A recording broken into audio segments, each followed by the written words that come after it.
परीक्षा इयत्ता 4थी आपण विषय गणिताला सुरुवात करत आहोत आणि त्यातील पहिला घटक आहे आपला संख्या ज्ञान.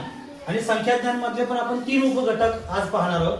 त्याच्यामध्ये पहिला घटक आहे संख्या चिन्हे, त्याच्यामध्ये देवनागरी संख्या चिन्हे आणि आंतरराष्ट्रीय संख्या चिन्हे.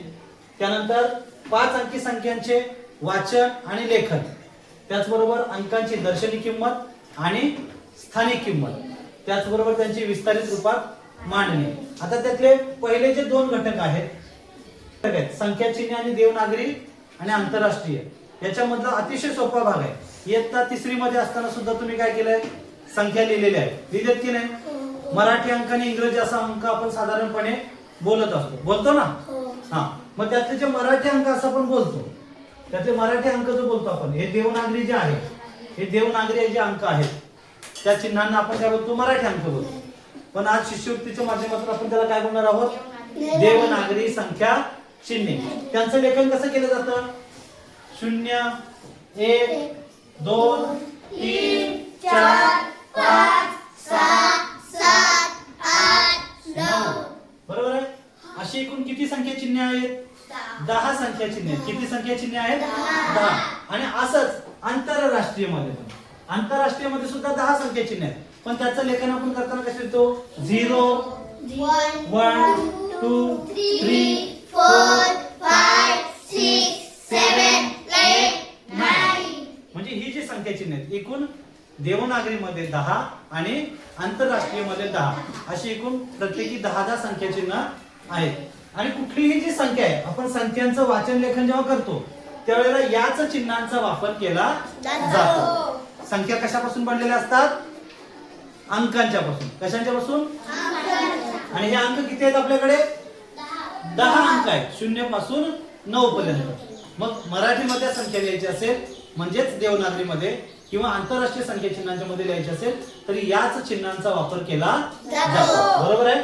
त्यानंतर आता तुम्हाला याच्यावर प्रश्न कसे येतात? एखादी संख्या, सोपा प्रश्न येतो, अतिशय सोप्या पातळीचा प्रश्न आहे की नाही? म्हणजे फुकटचे मार्क म्हणतो की नाही आपण, तसं. उदाहरण बघा कसं, तुम्हाला एक संख्या दिली जाईल 3495. हा, सोपी संख्या घेतो आपण. तर ही संख्या तुम्हाला काय करायचं सांगतात? आंतरराष्ट्रीय संख्या चिन्हामध्ये लिहा. सोपी आहे की नाही? काय करणार? इथं 3 दिलेले आहेत, 3 काय लिहिलेले आहेत? देवनागरी मध्ये लिहिलेले आहेत. त्याचं आंतरराष्ट्रीय संख्या चिन्हामध्ये कसं रूपांतर होईल? असं 4चं कसं रूपांतर होईल? 4 9 आणि 5चं अशा पद्धतीने. फक्त एवढंच करायचं आहे. म्हणजे तुम्हाला आंतरराष्ट्रीय संख्या चिन्ह दिली तर देवनागरी मध्ये करायचं आहे, देवनागरी दिली तर आंतरराष्ट्रीय करायचं आहे. सोपं आहे की अवघड आहे? सोपं आहे. म्हणजे आपल्याला त्या बाबतीमध्ये वेळ घालवायची गरज नाही. याचे फक्त आपण सरावासाठी प्रश्न घेऊया आणि आपण ते पूर्ण करूया. ठीक आहे? त्याच्यानंतर पुढचा आहे 5 अंकी संख्यांचे वाचन लेखन. काय करायचं आपल्याला? 5 अंकी संख्यांचे वाचन लेखन. 5 अंकी संख्या, अंकी संख्या यांचं काय करायचं आपल्याला? वाचन लेखन करायचं आहे. ठीक आहे? म्हणजे वाचन लेखन करत असताना 2 गोष्टी आहेत. काय? अंकात आणि अक्षरात. Very good. अंकात आणि अक्षरात या दोन्ही मध्ये आपण 5 अंकांचंच बघूया सध्या. उदाहरणार्थ बघा, आता ही संख्या आहे आपल्याकडे, बरोबर आहे? याचं वाचन कसं केलं आहे? असताना काय करायचं? पहिल्यांदा आपल्या मनामध्ये एकक, दशक, शतक असं मोजायचं. पहिल्यांदा काय करायचं? एकक, दशक, शतक असं मोजायचं. आता कुठलीही संख्या आपण बघा, इयत्ता 2री 3रीला आपण शिकलोय की शतकापर्यंतच्या संख्या कशा वाचायच्या, शिकलोय की नाही? त्याच्यामध्ये पहिल्यांदा आपण पहिला टप्पा काय तो 3 अंकांचा येतो. एवढं वाचतो की नाही आपण? एक सांगा बरं, हे काय आहे? 897. काय आहे? 897. आणि पुढचं आता जे घर येत आहे ते येते हजाराचं घर. कशाचं आहे? हजाराचं घर. हजाराच्या घरामध्ये 1000 आणि 10,000 अशी 2 घरं आहेत. पण वाचन करत असताना आपण काय करतो? ते एकत्रच वाचत असतो. म्हणून याला एकत्रपणे काय म्हणणार? हे काय म्हणणार? 25. हे 25 काय आहेत? 1000. 25 काय आहेत? 1000. आणि हे काय आहेत? 800. आणि हे एकत्र वाचतो आपण याला काय म्हणतो? 97. मग याचं लेखन कसं करणार आपण 25,000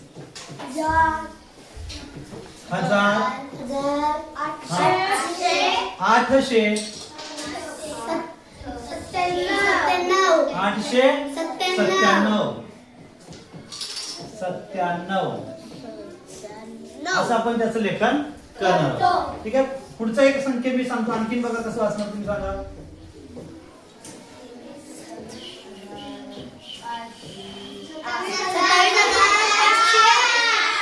27,508 बरोबर आहे. मग हे कसं लिहिणार आपण 27 बरोबर आहे 1000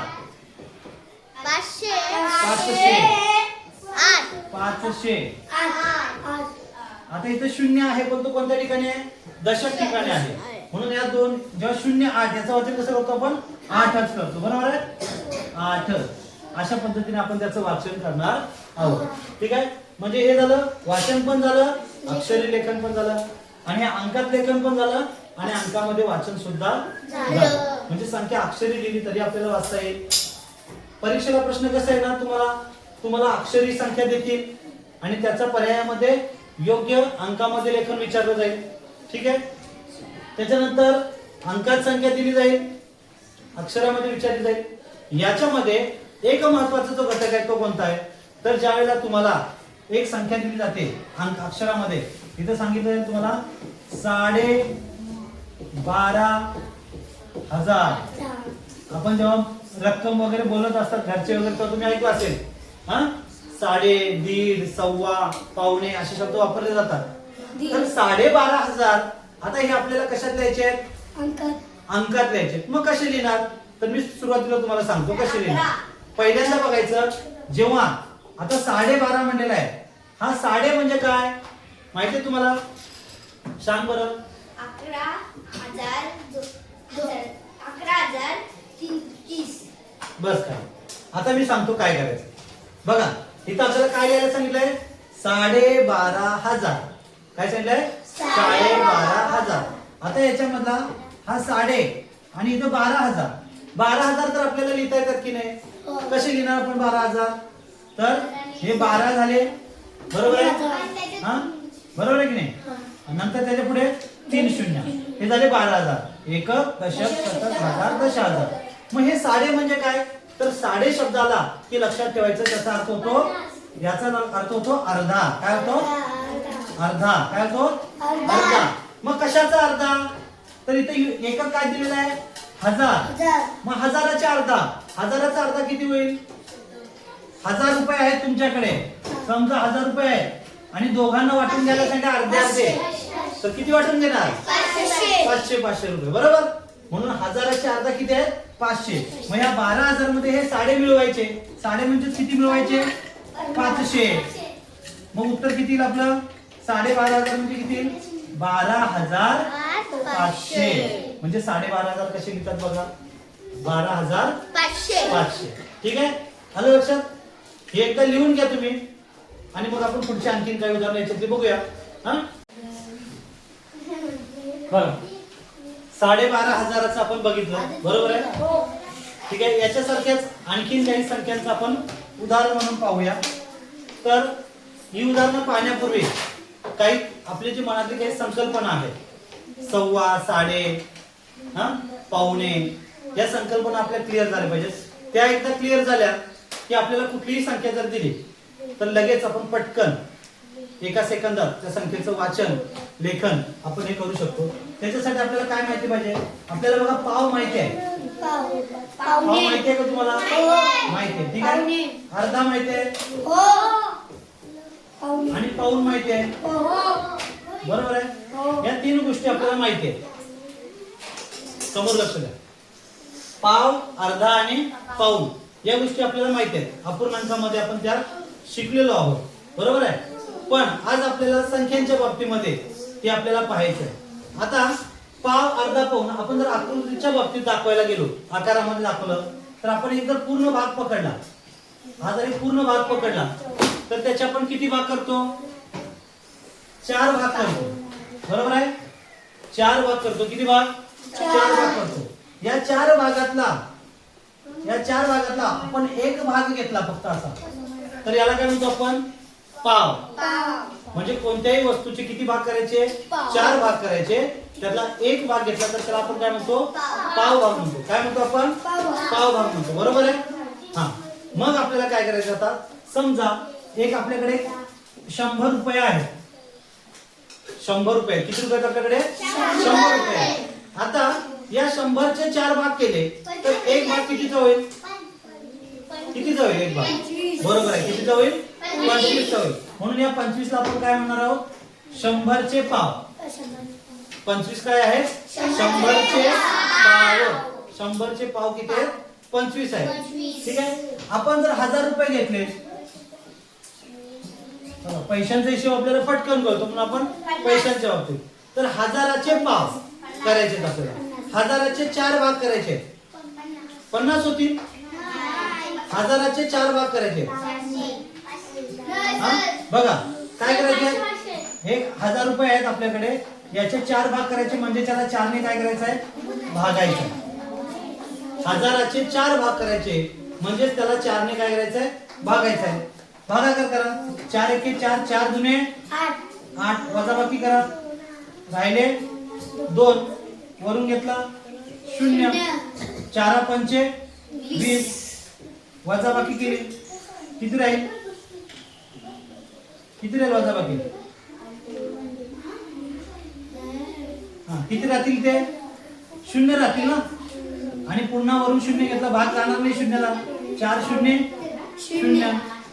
म्हणजे 1000चे चार भाग केले तर एक भाग कितीचा येतो? 250चा येतो.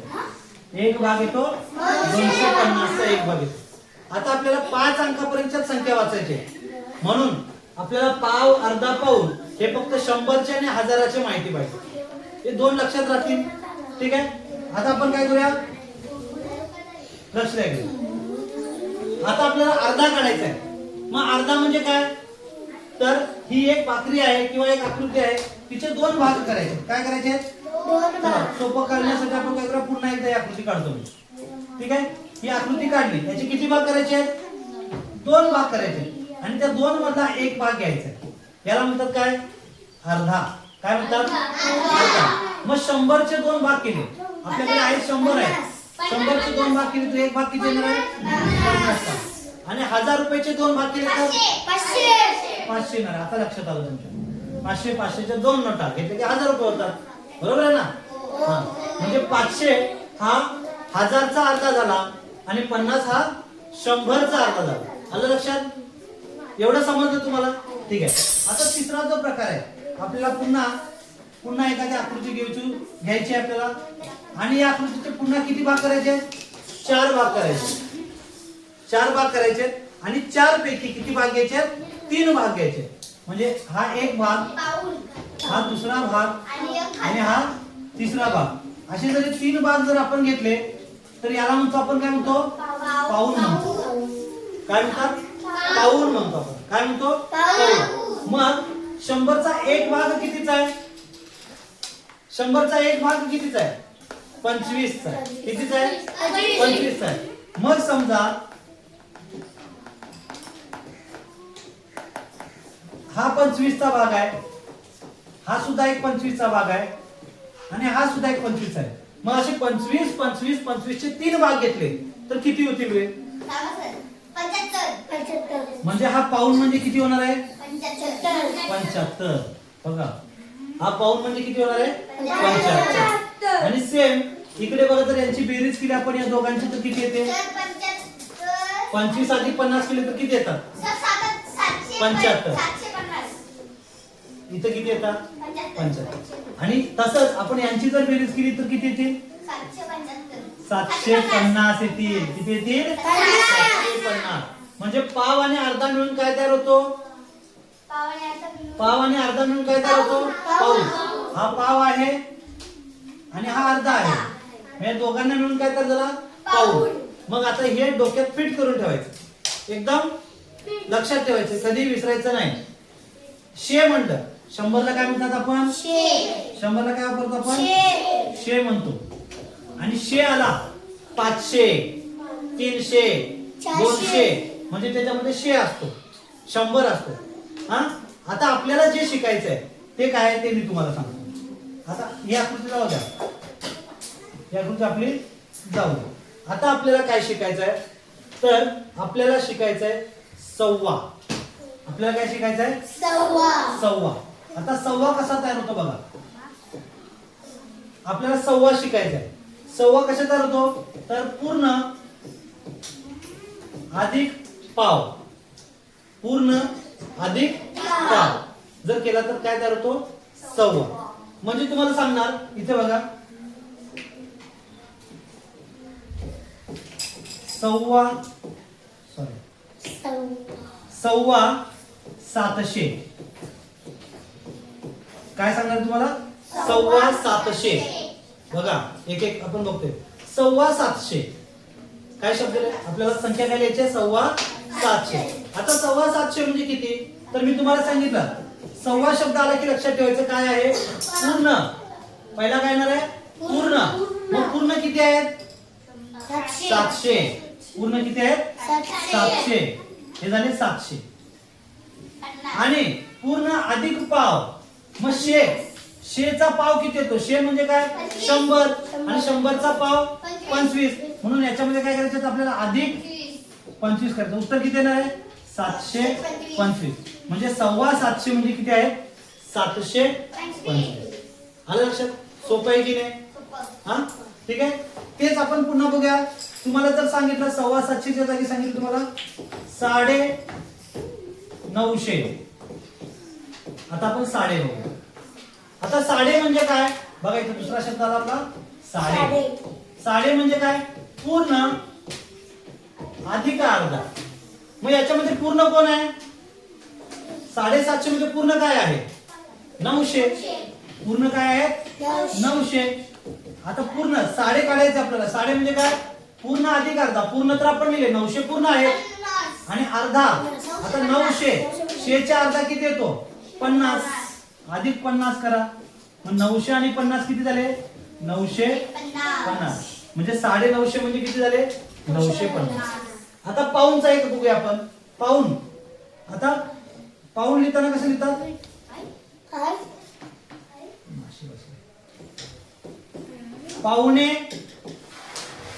पावणे 600 घेऊया. 675 येत नाही. आता इथं बरेचसे विद्यार्थी काय होतात, चुकतात. का चुकतात, कारण पावणेचा अर्थ काय असतो लक्षात घ्या, तर पूर्ण हा पूर्ण झालेला नसतो, त्याच्या आधीचा असतो. तर इथं काय असतं बघा, पावणे जर आलं, समजून घ्या, तर इथं असतो पूर्ण वजा 1 अधिक पाऊण. बघा इथं काय झालं, पूर्ण वजा 1 अधिक पाऊण. आता इथं पूर्ण किती आहेत, 600. आता 600 मधून 100 वजा करायचे. 600 मधून 100 वजा करायचं. म्हणजे 6 शतक आहेत, त्यातून 1 शतक वजा केला किती होईल, 500. म्हणून इथे काय करणार, 500 पूर्ण आहेत. 500 हे पूर्ण झाले. आणि त्याच्यात काय मिळवायचं आहे, पाऊण मिळवायचं आहे. मग 100 चा पाऊण किती होतो, 75. म्हणून इथे लिहिला किती झाले, मग उत्तर यांची बेरीज येते 575. हे शतकाच्या बाबतीत तुम्हाला समजलं हे, ठीक आहे. मग मी सव्वाचं इथे एकदा तुमचं एक उदाहरण लिहितो इथे, आणि मग तुम्ही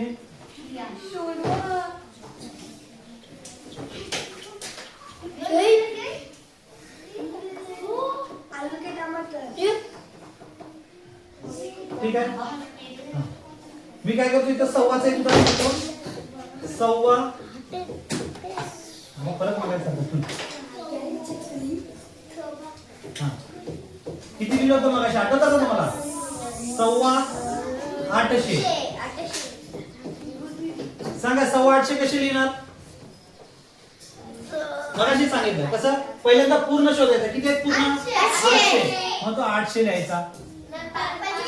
अधिक सव्वा म्हणजे किती आहे बघा, पूर्ण अधिक पाव. मग पाव किती आहे त्याचा, 25.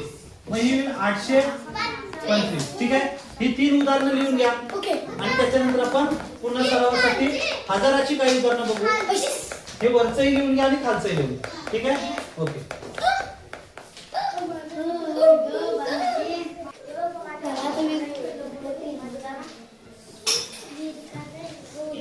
बघा इकडे पुन्हा एकदा लक्ष देता. आपण शतकाचं बघितलं. आता एकदा आपण काय करूया प्रॅक्टिस हजाराची प्रॅक्टिस करूया. ठीक आहे. बघा इकडे. हा आता हजाराचं बघूया आपण. बघा तुम्हाला सांगितलं लिहायला 6.7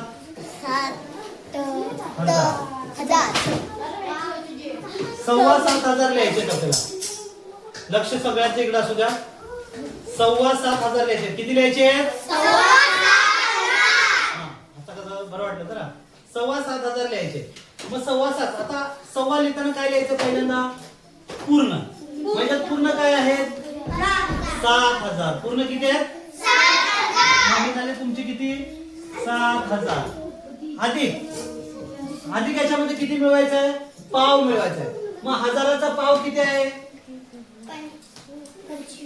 हजाराचा पाव किती आहे? 25 आहे हजाराचा पाव. हजाराचा पाव किती आहे? 250. हजाराचा पाव आहे 250.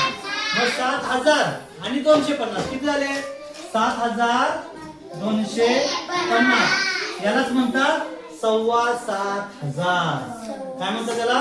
7,500. आता एक साडेचं बघूया आपण. हा 35,000. 35,000. आता साडे कसे लिहिणार आहेत आपण? साडे लिहिताना पहिल्यांदा काय लिहिणार आहोत? पूर्ण. म्हणजे पूर्ण किती आहेत? 35,000. पूर्ण आहेत आपल्याकडे 35,000. बघा हे झाले 35,000.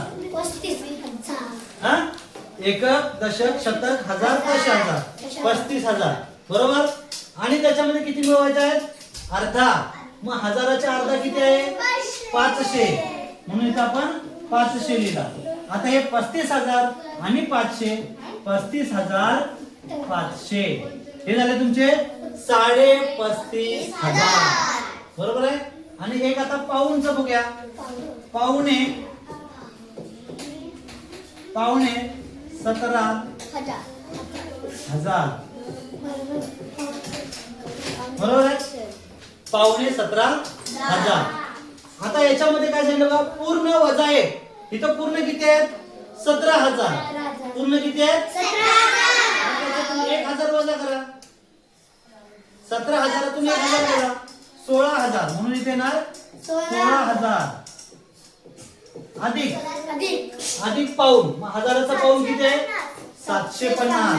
म्हणून इथे येणार आहे 750. मग किती झाले? 16,000 अधिक 750 16,750. अशा पद्धतीनं हे हजाराचे आहे. ठीक आहे. समजले सर्वांना? चला हे उदाहरणे लिहून घ्या आणि मग नंतर याच्यासाठी सराव आपल्याला करता येईल.